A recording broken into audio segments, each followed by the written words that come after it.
I wanted to talk about how socially irresponsible it is for integration to continue being something that we do in America when we lack capacity. I think that we as a people need to be mature enough to state that we are not in a position to be integrated. We lack capacity. And again, I say that I feel like white people have a right to say black people should not be in their stuff, right? If they say, I don't want black people, like even with DEI, when Target say, oh, I don't want to sell black products, that's fine. It's a white-owned business, right? So what I think is we should segregate all the way around the board, right? White establishments say you don't want black people in it. Why? Transparency is key, right? You say you don't want, that's fine. That means that black people need our own stuff, right? That's why I think segregation should be brought back, because I respect transparency. I respect a white supremacist or a racist who is straightforward, right? I don't like white supremacists and racists who pretend.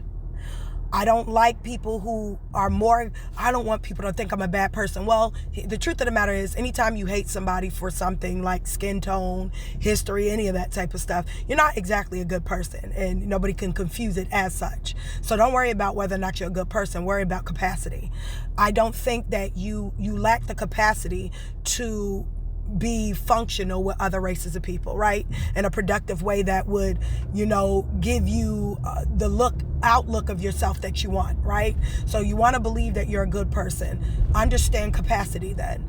So if you know that you are working in Starbucks, or you're working as a nurse or a doctor or a police officer, and you're prejudiced, are you racist? You don't like black people. Who cares? Nobody cares. It's okay to feel how you feel. I don't think anybody on earth should dictate how somebody else feel but God, right? So whatever your stuff is, whatever you got going on, it's not nobody else's business, right? But that is your capacity. You're saying that I only have the capacity to work with people that look like me. If you're a teacher and you're white, you say I only have the ability to teach children that look like me. That is fine. I am so tired of, I don't believe in reverse racism. It's just not a real thing, because there's no organizations or systems that black people have to oppress white people for racism to be a thing, right? But I do think it's disrespectful for white people to say, I have my white-owned business, and I don't want black people in it. I don't want them wearing my product, and I don't want to sell their stuff. And for us to be like, that's not fair. Nah, it is fair because if black people say, well, I don't want nobody white in my stuff, everybody be like, yeah, because racism, and then it's all right. No, be equal.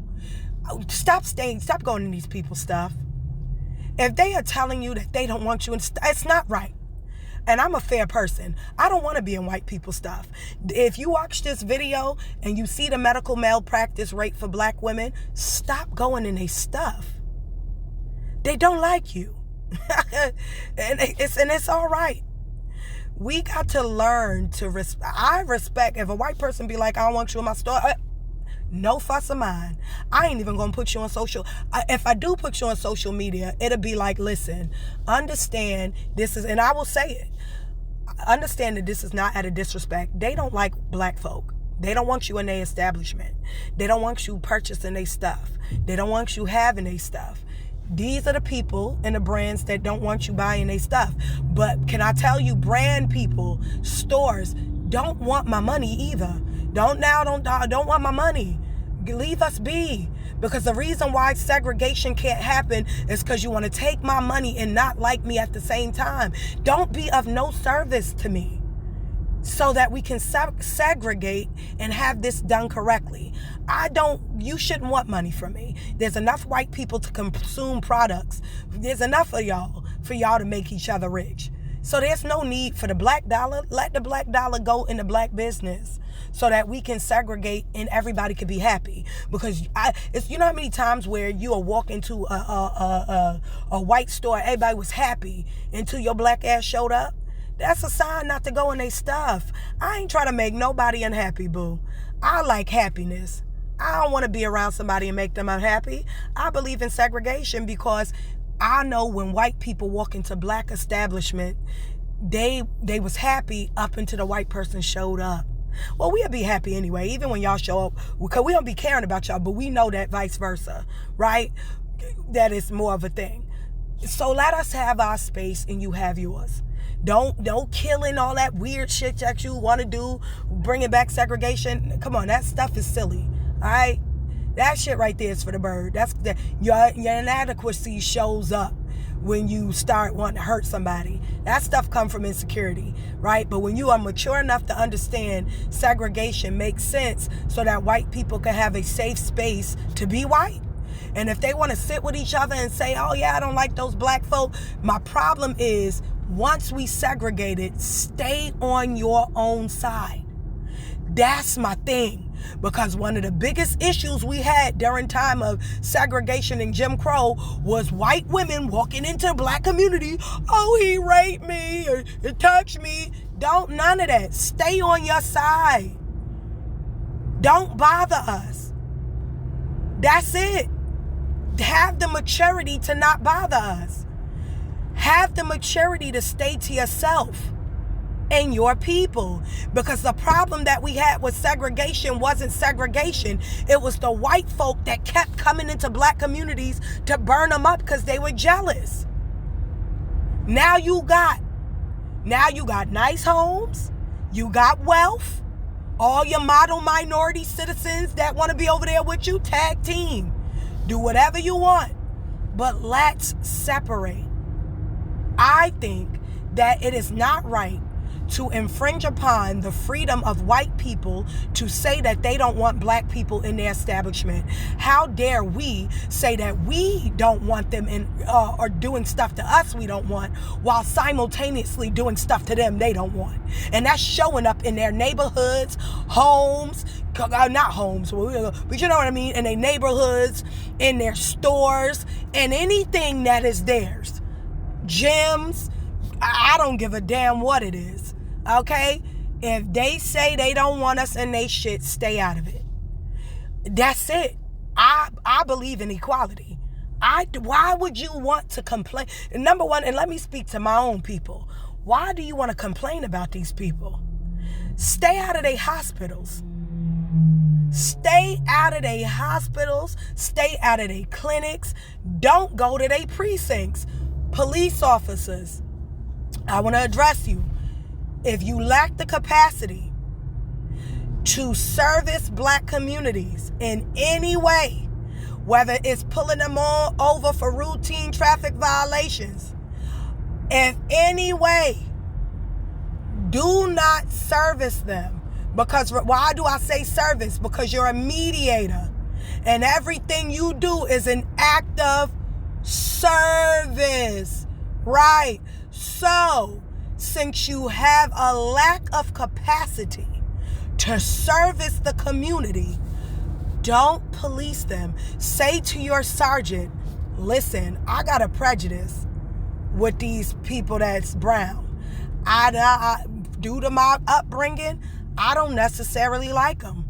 I don't want to police them. I lack the capacity to treat them the way they should be treated. You can't reason with my mind. So for their safety and my own, I don't want to do it. I respect that cop. I respect him. Because now I know his integrity. He not going to do something he ought not do. Because he confessed out loud with his mouth, as the Bible said. Because, right, I said this before. Satan can only work with secrets, right? But when you confess your sin out loud, right, he don't got nothing to use. That open he knew he was racist. He said it. I lack capacity. I'm a racist. All right? I own it. I feel nothing about him. Because I like transparency and I like honesty. Right? I care about the secret racists who pretend to be good people, who kill people behind closed doors, who are in the medical field letting people die because they skin brown, who are police officers shooting unarmed young men, women, and children, and then saying it's a necessary evil, because it's not. Because equality never made white people not have. What I get in my community, you don't even know I got.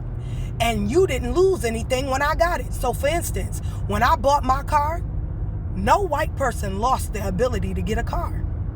When I was in my apartment paying rent, no white person lacked the ability to now have an apartment.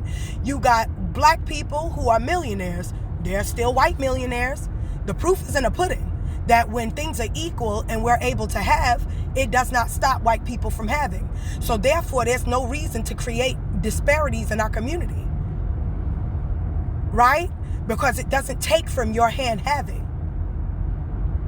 Right? So, and the proof is in the pudding. I drive a car. Are there a lack of white people who don't got cars? I've had luxury cars. You know, my sister owned luxury cars. She had a nice Jaguar with red interior. Did it stop other white people from having a Jaguar? No. So the proof is in the pudding. You can have and I can have and the world can go on. Equality is not a problem for white people unless your self-esteem is wrapped into things. And that's a whole nother ball game, because now you're dealing with a self-esteem issue. And the key word there is self-esteem. If you remove things from self-esteem and you just look at you, esteem yourself for you, right? That's it. Like yourself because your personality, right? Like yourself because of your morals and your ethics, because that's what I like about me. When you strip away cars, houses, I got good integrity. I'm a trustworthy person. You know, you could leave me with money and none of it go nowhere. I'm a trustworthy person. I don't tell nobody business. You understand me? It don't serve me none, right? I'm who I am all the time, morning, noon, and night.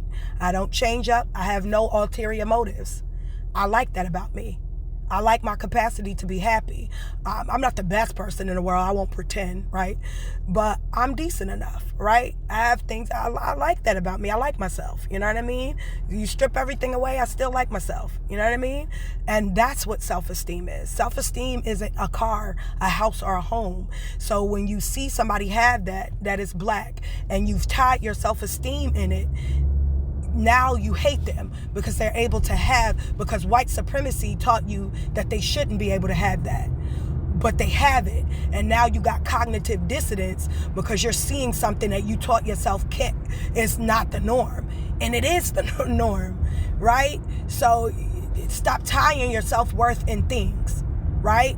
Because this is what creates all these racial tensions and hate and all this extra stuff, is that comparison. So get rid of that. Right? And segregate. I personally believe that more hospitals need to turn black people away because they lack capacity to treat them due to racism. Right? I respect a hospital that say, listen, I'm racist, and I don't think that I would treat you fair the way that you should be treated. Right? Because I have my capacity is small. I can only treat people that look like me, that has the same hue I have, and that's it. And I think it should be, outlawed suing for that. They're just telling you their capacity. They don't have the capacity to treat people of other races, and that's fair. Right? I don't want to infringe upon your capacity, because that only furthers the racial conflict. Integration, in my opinion, furthers racial conflict. I'm forcing on you something you don't want. I don't want to do that. Right? I think they should bring back segregation so that we're not infringing upon each other's rights, and that is to be in a community that we feel accepted emotionally, mentally, physically safe in. And if a white person is racist or whatever they don't like black folk or whoever else, and they want to be in a community that is safe for them to express that, I think that's fair. Because if I go around it's rare for black folk to do it, but if I went to a community full of black people and they'd be like, oh, we don't really like white folk. You know what I mean? Nobody's going to bat an eye. They're going to be like, oh, yeah, well, yeah, nobody, we don't. You know what I mean? But if they say it, now it's like, oh, no, let them say whatever they want. Like, give them safe spaces. As long as they ain't killing nobody, hurt nobody, and it's just a verbal communication, who cares? You know what I mean? I don't want to infringe upon somebody's freedom. I just want them to not pretend like they like us and then be hurting us on the down low. So I think segregation is key to put it into that, right? We have our own establishments and our own stuff. And then that ends all the racial beef.